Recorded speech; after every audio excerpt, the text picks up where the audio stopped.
Assalamualaikum my lovely viewers, this is Hello IT World Learning tutorial channel for you. Today in this tutorial I am going to show you how to check Ethernet performance in Windows 11. So for this case I will go to the task manager that I have got the search option, and I can write it, and also the task manager I can click here. So I have got it. So here the performance I want to check. So here the two types of Ethernet.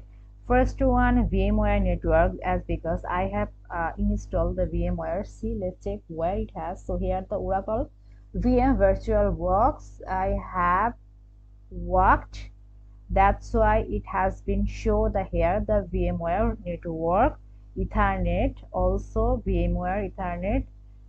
This is the things. Also this option has been what, when, where, this kbps, this adapter VM, and let's check again the adapter VNet, VM virtual machine. Hopefully this is that. So in this way I haven't right now work anything, that's why it has been cleared. So here the 100 kbps speed. So in this way we can do these things. So thank you so much for watching this video. Please subscribe this channel. Hopefully this tutorial will help you so much.